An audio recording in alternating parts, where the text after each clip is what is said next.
The lights of number 10 were blazing that September evening, but the document upon Keir Starmer's desk wasn't merely another diplomatic brief. Nobody realized that come morning, the entire Middle East would be turned on its head. Have you ever witnessed the precise moment when a seasoned politician with decades of experience decides to publicly threaten a British Prime Minister and ends up facing an absolutely spectacular defeat within minutes? That's precisely what transpired during the historic confrontation when Benjamin Netanyahu decided to have a go at intimidating Sir Keir Starmer with his calculated threats. What followed next sent shockwaves not only through Westminster, but the entire international community. It all commenced 3 weeks prior in the corridors of Downing Street. Sir Keir Starmer, a chap who had spent years building his reputation as a steady, methodical leader, was feeling rather vexed about the Middle East situation. Netanyahu's military campaign in Gaza was escalating beyond what any democratic leader could publicly defend. British public opinion was turning against Israel's actions, with massive demonstrations filling London streets every weekend. Something simply had to change, and Starmer knew the moment for decision was fast approaching.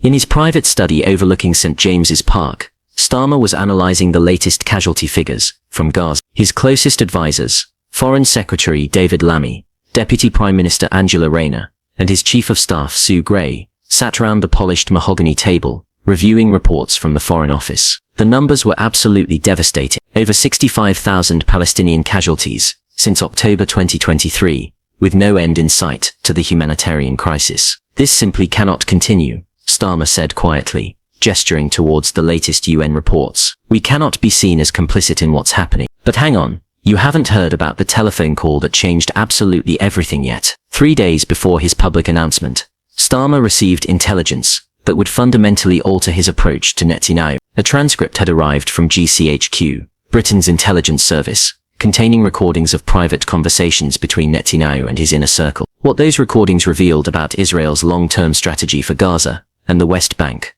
was so utterly shocking that even Starmer's most pro-Israel advisors couldn't possibly defend it. The plan wasn't simply about defeating Hamas.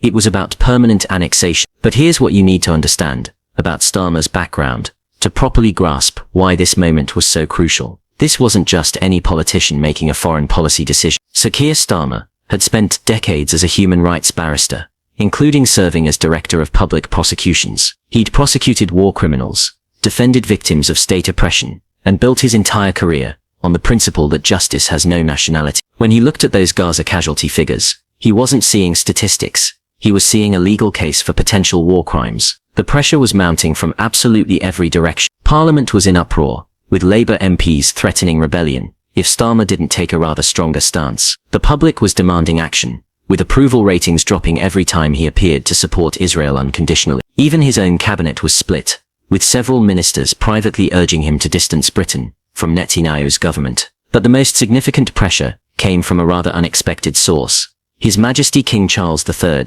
had expressed private concerns about Britain's position. Now here's where the story takes a rather unexpected turn. Netanyahu, sensing that international support was weakening, decided to go on the offensive. Rather than attempting to rebuild relationships with traditional allies, the Israeli Prime Minister chose confrontation. His strategy was quite simple: intimidate leaders like Starmer into backing down by making the cost of opposition seem far too high. It was a gamble that had worked before with other European leaders, but Netanyahu had fundamentally misjudged the character of the chap he was dealing with. The first shot was fired on July 20. Starmer had just announced that Britain would recognize Palestinian statehood in September unless Israel took substantial steps towards peace. It was a carefully worded ultimatum, designed to give Netanyahu an escape route whilst setting a clear deadline. Within hours, Netanyahu's response arrived via Twitter, written in English, and clearly intended for a global audience.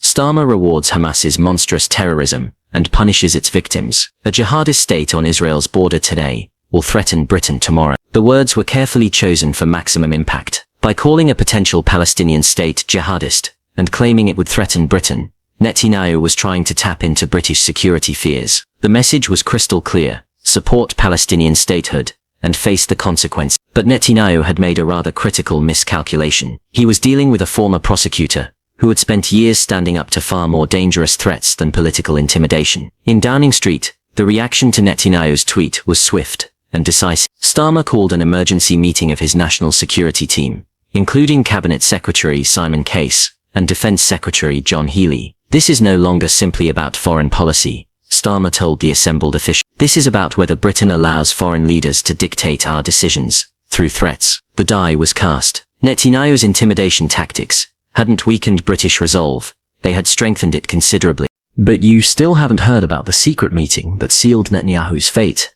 A fortnight after the Twitter exchange, Israeli President Isaac Herzog arrived in London for what was officially described as a routine diplomatic visit. In reality, it was Netanyahu's last attempt to pressure Britain through back-channel diplomacy.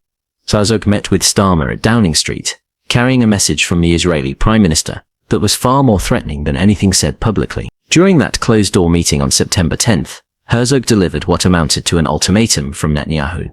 If Britain recognized Palestinian statehood, Israel would consider it a hostile act. British companies would face difficulties operating in Israel, security cooperation would be reviewed, and Israel would actively work to undermine British influence in the Middle East. It was diplomatic blackmail, pure and simple, and Starmer's response was immediate and absolutely devastating. "Mr. President," Starmer said, his voice calm but his message unmistakable, "please tell Mr. Netanyahu that Britain does not respond to threats. We never have, and we never shall. If he believes he can intimidate a British Prime Minister, he has fundamentally misunderstood both our history and our character." Herzog tried to soften the message, suggesting it was merely a warning about unintended consequences, but Starmer cut him off. "This conversation is over. Good day, Mr. President." Now here's the moment absolutely everything changed. That evening, Starmer made a decision that would transform Middle East diplomacy forever. Rather than backing down or seeking compromise, he chose to accelerate his timeline. The Palestinian statehood recognition, originally planned for the UN General Assembly later in September, would be announced immediately. But more importantly, he would do it in a way that exposed Netanyahu's threats for what they truly were, the desperate tactics of a leader who had run out of legitimate arguments. September 21st, 2025, will be remembered as a pivotal moment in British diplomatic history. At precisely 10:00 a.m. London time, Starmer stepped up to the podium in the Downing Street briefing room. The assembled press corps knew something rather significant was about to happen. The Prime Minister's demeanor was unlike anything they'd seen before. He wasn't simply making a policy announcement, he was delivering a judgment. Today, Starmer began, his voice carrying the authority of someone who had prosecuted criminals and defended victims.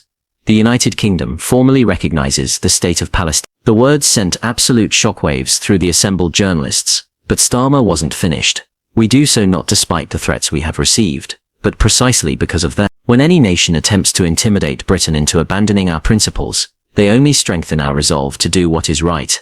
But here's what made this moment truly extraordinary. Starmer's decision to explain precisely why Netanyahu's threats had backfired so completely. For weeks we have been told that recognizing Palestinian statehood would make Britain less safe, would damage our interests, would reward terrorism. These arguments might have been debatable when made respectfully between allies. When they became threats, they revealed something else entirely, a fundamental disrespect for British sovereignty and British judgment. The reaction was immediate and global. Within minutes, social media was ablaze with clips of Starmer's announcement. News networks around the world led with the story of Britain's historic decision, but more importantly, the way that decision had been framed as a response to Israeli intimidation. Netanyahu hadn't simply lost the argument. He had been exposed as a bully who resorted to threats when diplomacy failed.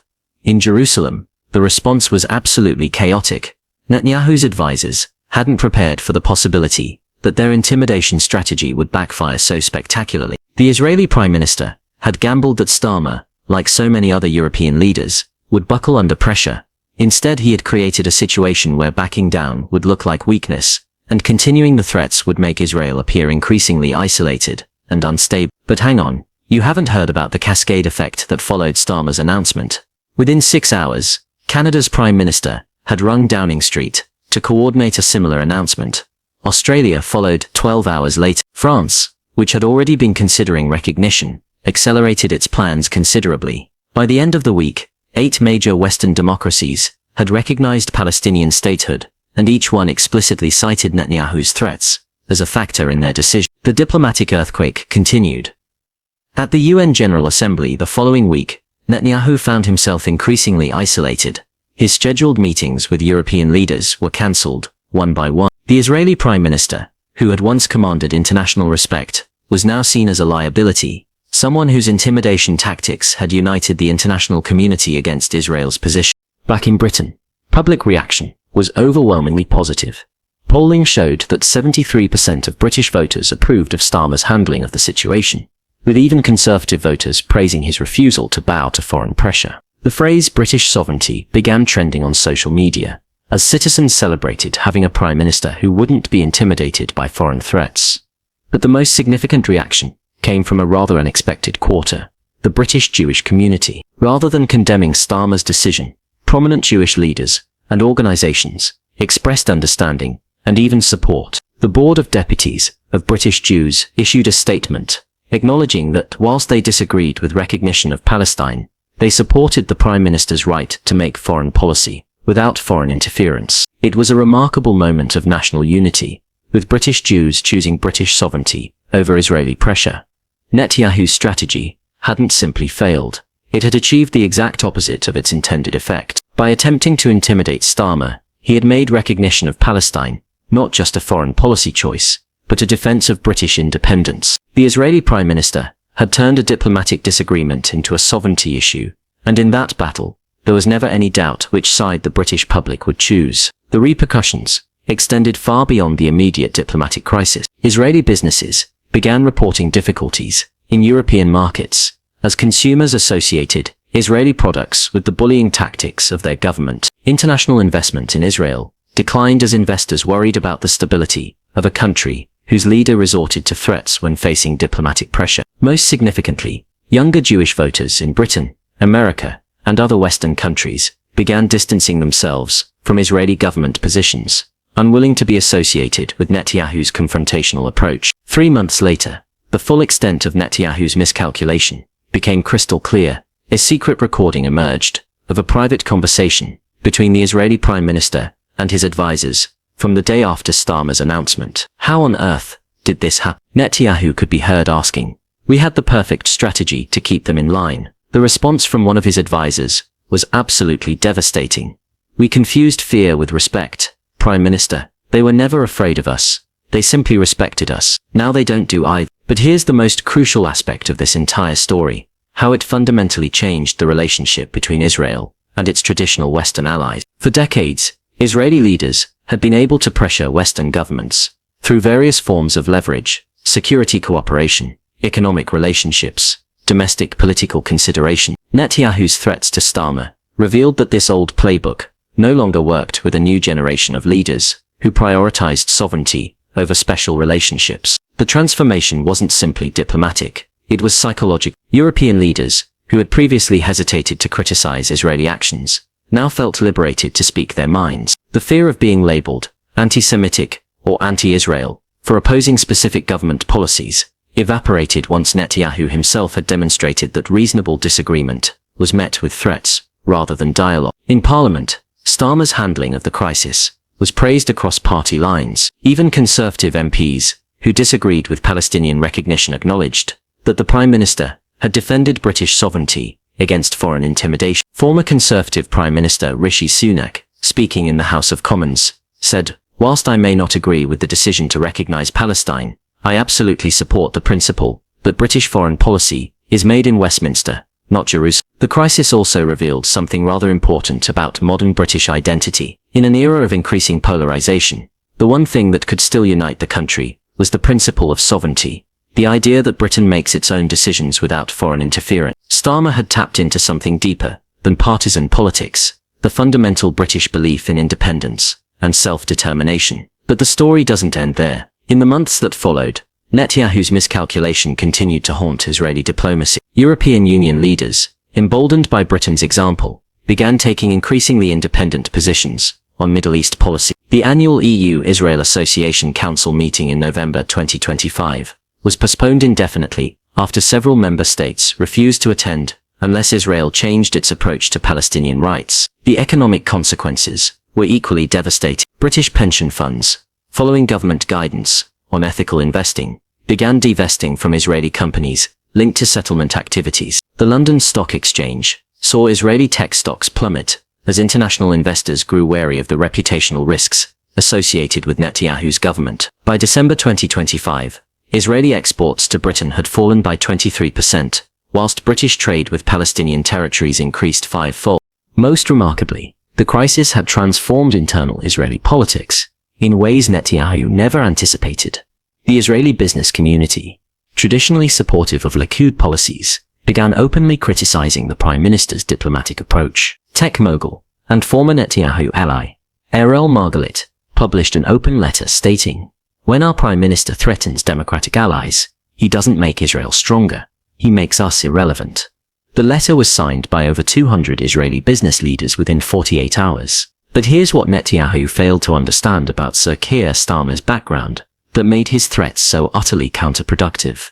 Before entering politics, Starmer had spent years as a human rights barrister working on international cases. He had faced down war criminals, corrupt officials, and authoritarian regimes. The idea that diplomatic pressure could intimidate someone who had prosecuted actual terrorists was fundamentally absurd, yet Netanyahu's team had somehow convinced themselves it would work. The psychological warfare aspect of Netanyahu's strategy revealed another crucial miscalculation. Israeli intelligence had prepared detailed profiles of European leaders, analyzing their political vulnerabilities and pressure points. But their assessment of Starmer was catastrophically wrong. They had identified him as a cautious, consensus-seeking politician who would avoid confrontation. They missed entirely that his caution came from thorough preparation, not fear, and that when he did act, it was with devastating effectiveness. The international legal implications of the crisis extended far beyond diplomatic recognition. Starmer's announcement included a commitment to support Palestinian membership in international organizations, including the International Criminal Court. This meant that British legal experts would be working with Palestinian authorities to build cases against alleged war crimes in Gaza. Netanyahu's threats hadn't simply created a diplomatic problem, they had potentially criminalized Israeli military actions in British court. The transformation of British public opinion was perhaps the most significant long-term consequence. Before the crisis, polls showed British voters were roughly split on Middle East issues, with many uncertain about the complexities of the conflict. Netanyahu's threats unified British opinion in a way decades of Palestinian advocacy had failed to achieve. By making the issue about British sovereignty rather than Middle Eastern politics, he had created a domestic consensus that transcended traditional left-right division. The ripple effects reached into British universities, where academic boycotts of Israeli institutions had been controversial and divisive. After Netanyahu's threats, even moderate academics began supporting restrictions on cooperation with Israeli universities that supported government policies. The Association of University Teachers passed a resolution stating that academic freedom cannot exist alongside diplomatic intimidation, effectively ending most collaborative research projects between British and Israeli institutions. Religious communities in Britain responded with equal clarity.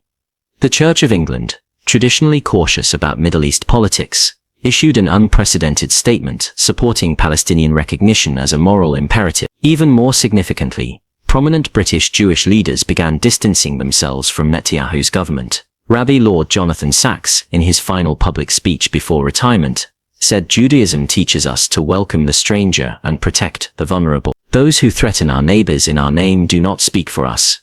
The crisis also revealed the extent to which Netanyahu had misunderstood modern media dynamics. His threats to Starmer were designed for a previous era of diplomacy, where such communications remained private and could be used as leverage without public accountability. In the social media age, everything became public, and the optics of a foreign leader threatening Britain were universally negative. Netanyahu's team had prepared for a diplomatic chess match, but found themselves playing in a gladiatorial arena. International law experts noted that Netanyahu's threats potentially violated several UN conventions on diplomatic conduct. Professor Sarah Williams of Queen Mary University London published a widely cited analysis, arguing that threats to damage economic relationships in response to recognition of statehood constituted a form of economic coercion prohibited under international law. This legal framework gave other countries additional justification for supporting Palestinian recognition.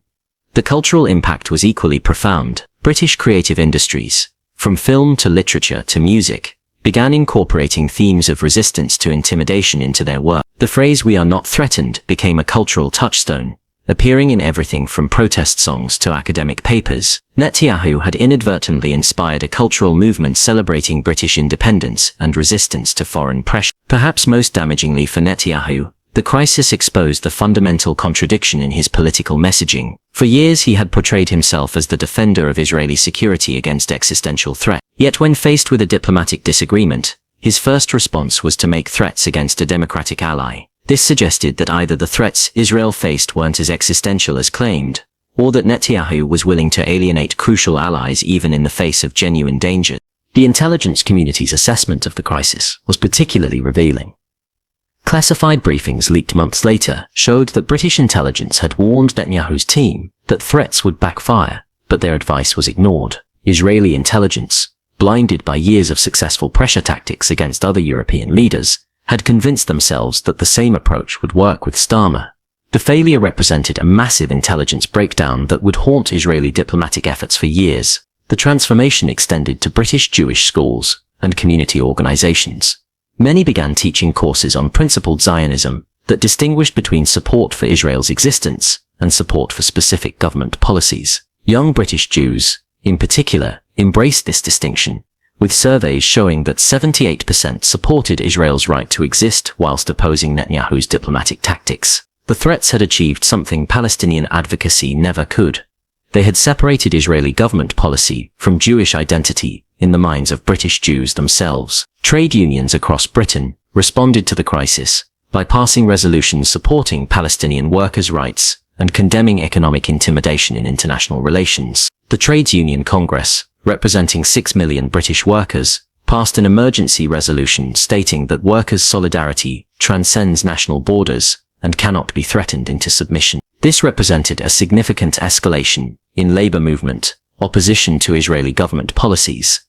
The academic world produced dozens of studies analyzing Netanyahu's strategic failure. Harvard's Kennedy School published a case study titled, "When Intimidation Backfires, the Netanyahu-Starmer Crisis," as a study in failed coercive diplomacy. The study became required reading in international relations courses worldwide, ensuring that future diplomats would understand the risks of mistaking compliance for genuine support. Most importantly, the crisis established a new template for how democratic governments should respond to authoritarian pressure tactics. The Starmer Doctrine, as it became known, emphasized that threats from any source, ally or adversary, should be met with principled resistance rather than accommodation. This approach was quickly adopted by leaders across Europe, fundamentally changing the dynamics of international diplomacy. The psychological impact on Netanyahu personally was evident to everyone who worked with him. The Israeli Prime Minister, who had once exuded confidence and control, became increasingly erratic and defensive. His speeches began focusing more on perceived enemies than positive achievements,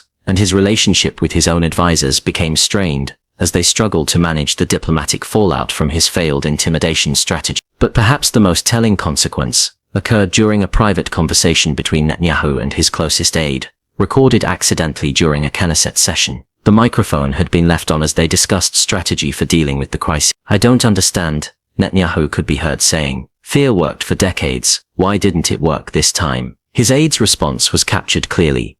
"Because respect was never built on fear, Prime Minister. It was built on trust. And once trust is broken, fear becomes powerless." The economic ramifications extended beyond Britain to affect Israel's global standing. Credit rating agencies began reviewing Israel's sovereign debt rating, citing political instability and diplomatic isolation as risk factors. The shekel weakened against major currencies as foreign investment dried up. Israeli startups, traditionally the darlings of international venture capital, found funding more difficult to secure as investors worried about being associated with Netanyahu's increasingly toxic brand. Within Israel itself, the crisis sparked unprecedented soul-searching. Haaretz, Israel's most respected newspaper, published an editorial titled, "The Day We Lost Our Best Friends," that analyzed how Netanyahu's tactics had alienated Israel's most reliable ally. When threats replaced diplomacy, the editorial concluded, isolation replaces leadership. The piece was shared millions of times on social media, suggesting that many Israelis were deeply troubled by their government's approach.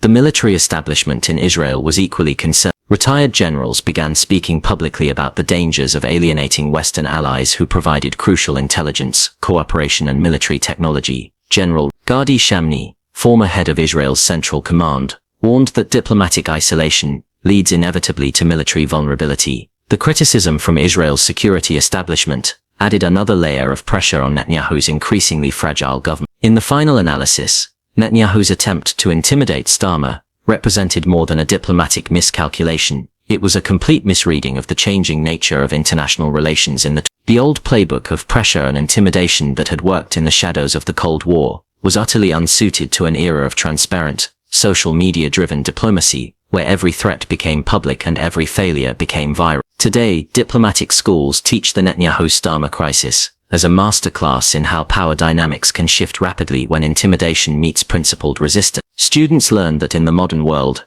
the ability to threaten matters far less than the ability to inspire, and that respect built on fear is ultimately no respect at all. Netanyahu's threats to Starmer will be remembered not as an example of Israeli strength, but as the moment when an outdated approach to diplomacy met its match in a leader who refused to be intimidated. The September crisis fundamentally altered the trajectory of Middle East diplomacy, but more importantly, it reaffirmed a crucial principle, that in democratic societies, threats are not arguments, intimidation is not persuasion, and fear is not the foundation of lasting relationships. Sir Keir Starmer's refusal to be threatened didn't simply defend British sovereignty, it defended the principle that dialogue, not intimidation, must be the basis of international relations in the 21st century. Subscribe to the channel if you want to know how courage changes the world, because what you witnessed wasn't simply a story about a British Prime Minister. It was a story about how democratic principles can triumph over authoritarian pressure, and how sometimes the most powerful response to a threat is simply refusing to be intimidated.